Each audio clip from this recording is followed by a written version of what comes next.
Nandito po kami sa Open Mercado para bumisita ng mga kilalang lugar. Tara na!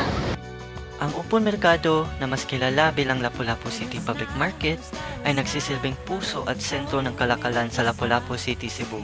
Tinawag itong Upon dahil ito ang dating pangalan ng lungsod bago ito pinalitan bilang parangal kay Lapu-Lapu. Ang pagkakakilala sa lugar bilang Upon ay nagsimula noong itinatag ang bayan ng mga Apareng Agustinian noong 1730. Mula noon, nagsimula ang lugar na ito bilang sentro ng komunidad kung saan unti-unting umusbong ang mga pamilihan.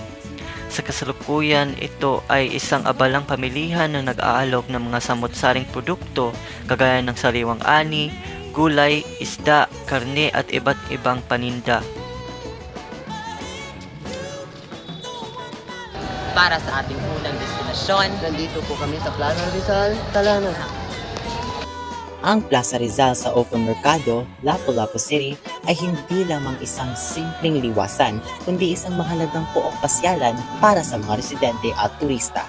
Matatagpuan ito sa tabi ng makasaysayang simbahan ng Birhen de Regla. Kilala ang plaza sa pagiging pampamilyang parke at palaruan. Tampok dito ang ribulto ni Dr. Jose Rizal, ang ating pambansang bayani. Ang Plaza Rizal ay simbolo ng buhay at kasaysayan ng lungsod na nag-aalok ng lugar para magpahinga, maglaro at maglimay-limay.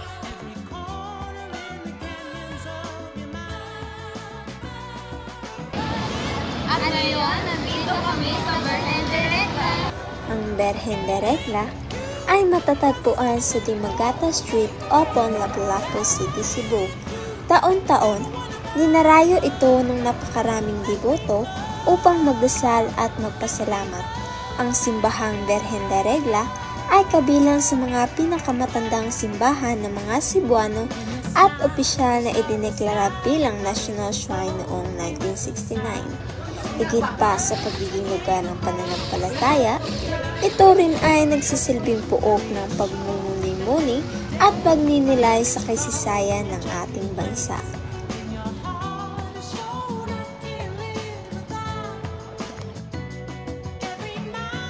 kung kayo naman ay ito, Arasga sa Putsa Barbecue. Ang putsa ay isang kilalang kainan sa Open Mercado, Lapu-Lapu City, Cebu. Ito ay isang paboritong tourist spot dahil sa masarap at malinamnam na barbecue dito. Hindi lang basta pagkain ang inaalok dito, kundi isang kwento ng pagsusumikap at pagtsatsaga. Itinatag ito ng masipag na lalaki na nangangarap may ahaw ng kanyang pamilya mula sa hirap sa pamamagitan ng sariling negosyo. Sa bawat tusok ng karne ay dama ang kakaibang timla at lasa ng dedikasyon ng may-ari. Dahil dito, ang simpleng barbecue stall ay naging sikat na pasyalan ng mga turista at lokal na naghahanap ng tunay na lutong Cebuano na puno ng lasa, kwento at inspirasyon. mukbang na siya guys. So, nagbayad na may Mountain Dew. So, buwan talaga maabot to siya. No? Tagalog. Ay, magtatagalog pala kami. So, nag-order na ano yung Tagalog ng order? Order na lang. Order na kami ng Mountain Dew. At maya-maya ay dadating na rin dito para...